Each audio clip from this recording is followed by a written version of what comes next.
It's hard work to produce good quality fruit in this region. It's cold, it's wet, it is marginal, but produce fantastic fruit for sparkling wine production. This is the 5th episode of The Producers in Launceston, a special podcast series celebrating the food, wine and people of this very special part of Tasmania. I'm Dani Valent, and I'm so happy to be spending time with you in and around Lonnie. Ian White is the cellar door manager and experience maestro at Clover Hill, a sparkling wine producer 50 kilometres northeast of Launceston in the Pipers River wine region. The cellar door is a beautiful place to visit for tastings, in-depth wine experiences and lovely food. It's a glorious spot. On a clear day, you can see Bass Strait, the sea that links Tasmania to the mainland. Clover Hill is owned by Goulet Wine Estates, an American family company which also owns Taltani in Victoria and wineries in California and France.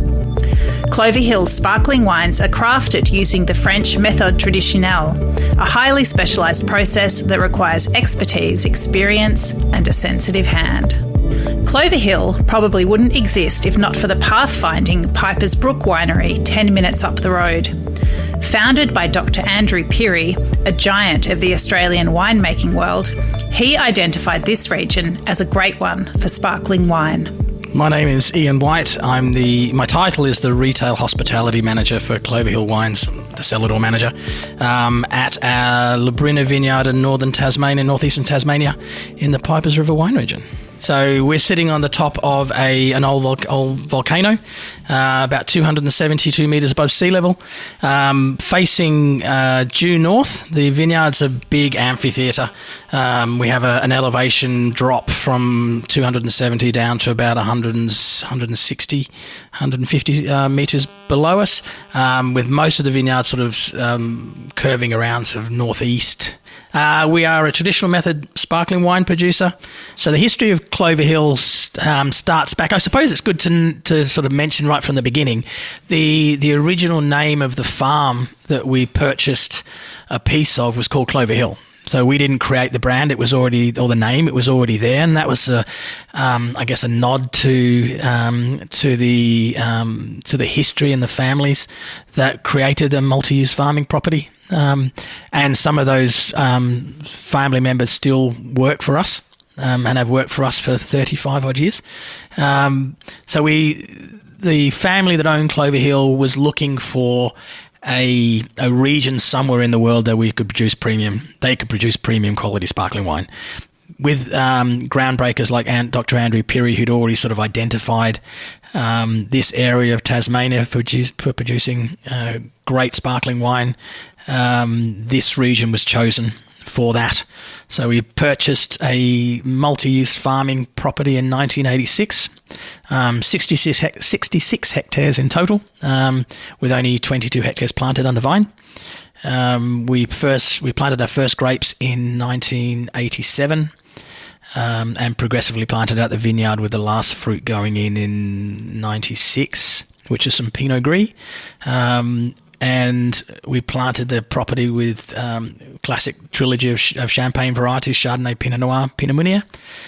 We produced our first commercial wine, or made our first commercial vintage in 1991, which was released in late 93, and have been focusing on producing our vintage brut as our sort of mainstay of a portfolio, which is a blend of Chardonnay, Pinot Noir and Pinot Meunier, the three varieties, ever since. So yes, the cellar door that we're in now was commissioned and opened in end of 2017. So we've been open for just under 5 years.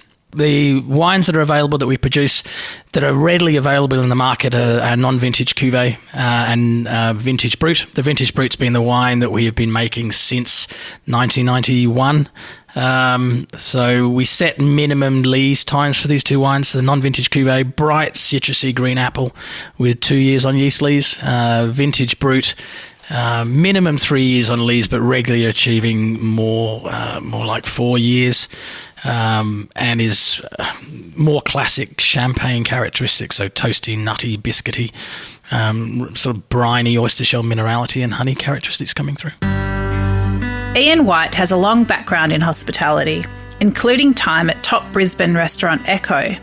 What made him move to Tasmania? And how did he find his way to Clover Hill?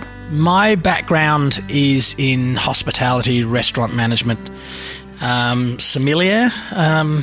In most of my career up until this point, I reached a point after being in a very successful restaurant environment, Philip Johnson's Echo Bistro in Brisbane for a decade, where I sort of sat back and went, okay, what's my next step? I realised that what I really wanted to do was work directly for a wine company, or in a wine region, which I hadn't been able to do. I met Dr. Andrew Pirrie in 1997 when he first released the Pirrie Sparkling for Piper's Brook, and maintained that relationship. He reached out to me in 2007, said would I be interested in moving to Tasmania to manage the then Tamar Ridge Estate cellar doors, and that was too good an opportunity to pass up. After being down here for about 10 years, I then sort of heard that Clover Hill was investing in a fairly substantial cellar door direct-to-consumer facility, an experience-based facility. So again, that looked like a way too good an opportunity to pass up. So I reached out to the management of the company, and I've been here now for 5 years. Tasmania is well known for sparkling wine, and this northern part of the island is especially appreciated for soil, terrain and climate. Clover Hill is part of a cluster of respected wineries in the region. This region was identified early on, sort of late 60s, early 70s, by people like Dr. Andrew Pirrie as being ideal for the production of sparkling wine. So we get very high acids, even in Tasmanian terms, very high acidity, which means great longevity and brightness in the finished products. Sparkling wine is produced all over Tasmania. And great sparkling fruit is produced all over the state. There are a couple of very well-known brands, us being one of them, that are known for the production of sparkling wine, Jantz being one of them and House of Arras being the other. It's an interesting conversation about the region, I suppose. The northeast of the state where we are is cold and humid, which are very similar growing conditions to Champagne in France, which is one of the reasons it was identified. South of the state is cold and dry, probably produces more consistent quality fruit, I suppose, but all the benchmark wine regions around the world are marginal. So the great vineyards of Bordeaux, great vineyards of Burgundy are not necessarily renowned for being the easiest places to grow premium quality fruit, and this region's exactly the same. It's hard work to produce good quality fruit in this region. It's cold, it's wet, it is marginal, but produce fantastic fruit for sparkling wine production. Many great wine regions around the world are marginal, so a long-term commitment is more about mindset and rolling with the slings and arrows than sitting back and waiting for bounty. Wine production or growing grapes in this region is always difficult. It's no different vintage to vintage depending on conditions. I think it was a quote by Natalie Fryer, who's a well-known winemaker from the region. She learned a long time ago not to fret about what's happening in the vineyard in any growing season because you can't control it as agriculture. So ultimately, you run the risk of things being wiped out at any given time. But if you go and speak to producers in Burgundy, a third of a Burgundy harvest is destroyed every year as a result. So it's just the nature of agriculture in general. You have to roll with it. You have to deal with what it is. And that's the nature of the beast. I've been in Tasmania for 15 years now. No vintage has been the same. It's not a consistent, regular, easy to do thing, but it's high risk, high reward. The cellar door at Clover Hill sits above a valley and is oriented to the vines running down the hillside. The offerings here go beyond mere tastings to in-depth guided experiences that enrich and educate. I was lucky enough to do a dosage masterclass with Ian, adding sugar to base wine to try to create the right sweetness. Let's just say the more I tasted, the harder the exercise became. Yeah, in the cellar door, we focus really heavily on education, communication, and demystifying the winemaking process. Because there are very few producers in Australia that just produce traditional method sparkling wine, most consumers don't actually have had the experience of actually tasting a lineup of sparkling wine. So first of all, we try to immerse them in the actual process so they understand what the terminology means. It can be a little daunting looking at the terminology that's used in traditional method sparkling wine, so we try and help them understand that a little bit better so they get a little more confidence in the quality of the products. We do a range of experiences from tutored sort of mini masterclasses, a standard tasting, through to dosage masterclass where we walk you through the actual process of finishing off sparkling wine, through to back vintage museum benchmark tastings as well, where we give you a look at current vintage and older vintage wines, so you can see the evolution of sparkling wine as it ages. Again, most consumers don't necessarily think about sparkling wine as a wine that ages well, but they are exceptionally long-lived in the right conditions. Also, food and wine matching masterclasses, hands-on, up to your elbows in the vineyard experience as well, if you want to get your hands dirty and do some pruning and work with the vineyard crew. So, yeah. Wine is full of special terminology and odd actions that seem obvious to those in the know and intimidating to those who have had less engagement. Let's take disgorgement. In champagne terms, it means popping out a yeast plug that has settled in the neck of the bottle as the wine has matured. It's not the kind of thing you are born knowing. Ian aims to dismantle some of the elitism around wine. The demystifying process, I suppose, for me is taking away some of the nervousness that people have around the terminology and helping them understand what the word tirage means, which is basically the addition of sugar and yeast to create the secondary fermentation in bottle, which naturally carbonates the wines, through to what disgorging means, what the term lees means, so sedimentary yeast that's left over after that process. So basically, we start by asking whether the consumer actually understands the process. If they don't, then using some handy props that we have, so some of the dosage liqueurs in bottles, an undisgorged bottle of sparkling wine that shows the sediment in the bottle. We literally walk them through the process and give them a good understanding about what sparkling wine production is all about. I think that matters because the wine industry overall can be quite elitist. There's a vocabulary around the making and production, growing of wine grapes that isn't normally explained unless you take the time and the effort to actually research it, and that can in itself be daunting because there are textbooks out there which are 2 inches thick and 1,000 pages. So I think it's important. So I think the consumer understands where, in a Tasmanian context, the quality of Tasmanian sparkling wine and where it sits on a world stage, and actually really understands that we are producing traditional method sparkling wine that rivals the best sparkling producers in the world. Communicating with wine drinkers relies on deep knowledge that can be passed on in jargon-free fashion. How does Ian make sure that he has the right information on hand? The modern wine professional needs to be approachable. I think they need to be prepared to share their knowledge. If they're the ones that have taken the time and the effort and have the passion for the knowledge and learning about the industry, I think especially the consumer-facing professionals need to educate and need to they need to demystify. They need to bring the consumer on and to train or to educate the next generation of wine drinkers.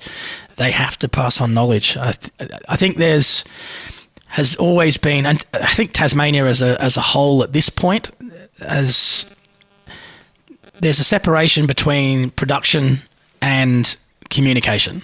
There's a separation between how you learn about making wine and growing wine grapes to how that is communicated to a consumer.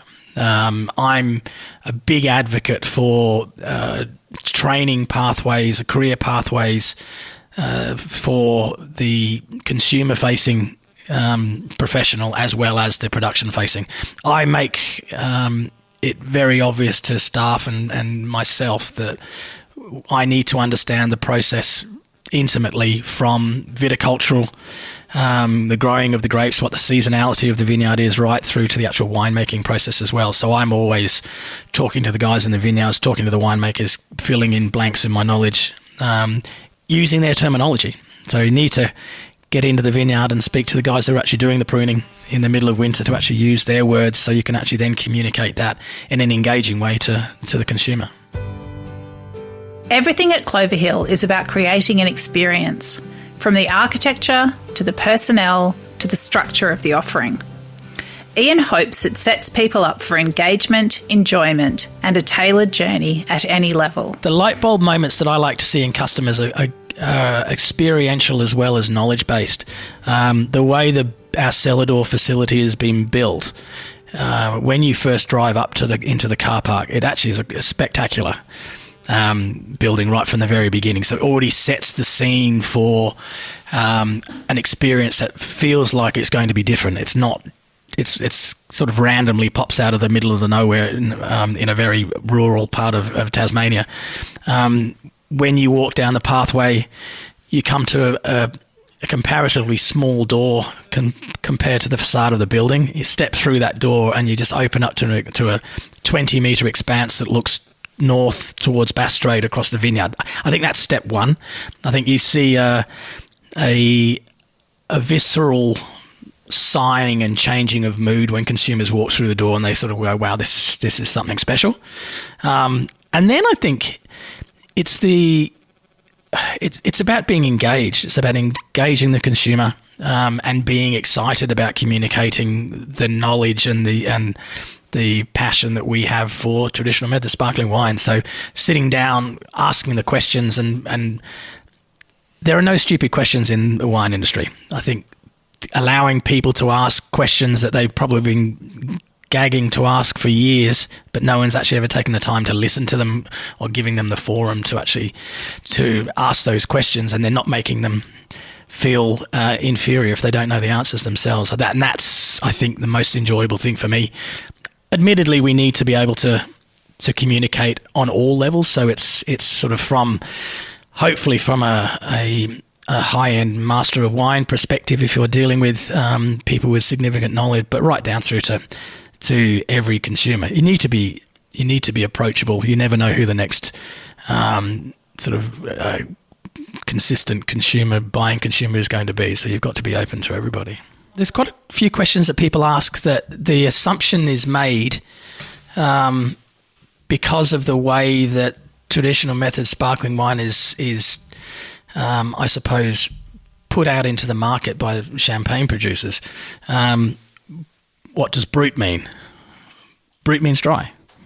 A lot of consumers just assume it's actually a style of wine rather than a dryness.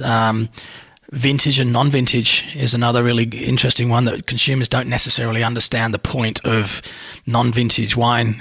In the Australian market, non-vintage wine is perceived as a lesser quality product. That's not the case in Champagne. Some of the great wines out of the Champagne region are non-vintage wines. We prefer to view them as multi-vintage, which is the whole point. And then there's obviously terminology things, dosage, tirage. There's lots of little steps in the process that people need clarification on. So I don't think there are any dumb questions. It's more just no one's ever bothered to take the time to explain it to them. Marketing has made champagne a must at celebrations, but the obsession with clinking glasses has obscured the wonders of matching sparkling wine with all kinds of food, from canapes all the way to petit fours. The approach to sparkling wine and food, or sparkling wine as a celebratory drink, I think has been driven by the champagne industry. They have high volume, massively high volume production. So the way to get people to consistently buy champagne and cut through, I suppose, into the other styles in the market is to make it, okay, every time you have a special celebration, whether that's a birthday or Mother's Day or Christmas, then you go for a bottle of champagne. It keeps them consumers buying champagne all along. From a food matching point of view, sparkling wine is an amazing product to match with food. The beauty of sparkling wine, it's delicate, it's complex, but has massively high acidity. So it allows you, if you think about it in the appropriate way, it allows you to match sparkling wine with things like duck and pork, matching a sort of our vintage brut with a nice piece of fatty roast pork. That acidity just cuts through that fat beautifully. Something like beef, people assume that beef is a heavy meat product. It's only heavy and rich because people put sauces on it. If the beef itself in isolation, if you think about something like a tartare, is actually really quite sweet and delicate. It's not a heavy product at all. So I think it's changing the mindset a little bit, how you approach it. We've done regular sort of restaurant industry visits to the cellar door, where our chef has put together a 6-course degustation with sparkling all the way through. And it surprises me that a lot of sommeliers have never done a sparkling wine match dinner. It's whether or not it's not conventional, I suppose, because there aren't too many producers in Australia that just make sparkling wine. We've got at the moment 8-9 wines in our portfolio, and they're all quite diverse. So it's. I think it's easy to do, but that's easy for me to say sitting where I sit because I do it every day. But I think it's more just people try to do conventional things. So they will do sparkling with an oyster at the beginning of a meal, then they'll do maybe something light and delicate with Riesling, and then slowly as the wines get heavier, they will increase the heaviness of the product that they're serving with that food. But I think, there's massive diversity, and especially then you're getting into aged wines as well. Ian White loves sparkling wine for sure, but what drives him in his work at Clover Hill? I love communicating. I am very passionate about the product, but I'm also really passionate about talking to people and explaining it to people and getting people engaged in the product, because it's quite unique in the way that I think we deliver the experience. If you ask my wife, she tells me I just like to talk a lot, but I think the best way to instill passion into a consumer who's taking the time to visit your cellar door is to be passionate about communicating about it. People will buy something if they're engaged. If you try and sell to people, I think you get yourself into sort of a potential spiraling situation of discounting and trying to chase the market rather than being very clear about who you are and what you are and engaging with people. And I think that's the same with any sort of produce. I mean, if you look at some of the producers around this region, they're all extremely passionate about what they're making. As a result, what they're growing, what they're breeding. As a result, the consumers are engaging with them. When no one's out there really trying to heavily hard sell, because first and foremost they're passionate about what they're doing. And I think it's the same. It's the same with Clover Hill as a brand. It's you're trying to get a discerning consumer that wants to be engaged with a brand that separates us from the bigger mass market wine sales. Clover Hill is part of a community of wine producers, but it's both broader and deeper than that. Ian outlines his perspective on the food and wine scene in this special part of Tasmania. This part of the state and Launceston, Tamar Valley overall has a really diverse range of produce for the region. I think Hobart and the southern parts of the state possibly get a bit more publicity than the northeast of the state, but in the north, it's really has its roots in agriculture. So there's everything from chestnuts, truffles, great cheeses, gourmet mushrooms now, beef, lamb, pork producers, free-range pork producers, hops, all sorts of things. There's also great potatoes. There's poppies, garlic, saffron, you name it. Everything's sort of grown right here. I think the future for this part of Tasmania is only just beginning. At this point, as a wine industry, I suppose, the conversation at the moment on a sort of a higher level is still about Tasmania as a wine region, rather than the individual regions within Tasmania. That's not really being communicated yet on a statewide level, I think.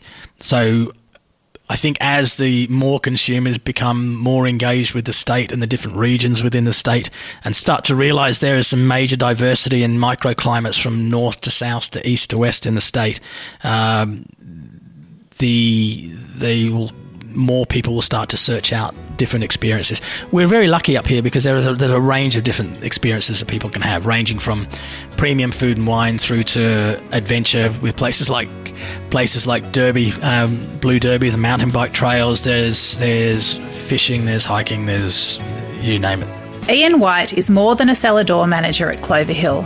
He's a mediator and a guide, finding visitors where they are on their sparkling wine journey and helping them find their way to where they want to go next.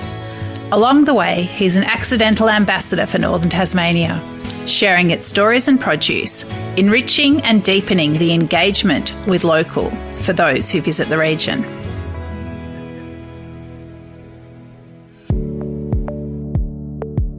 This is The Producers, a Deep in the Weeds production. I'm Dani Valent. Stay tuned as we talk to some of Australia's best farmers, makers and growers. Follow us on Instagram at Producers Podcast or contact us via deepintheweeds.com.au.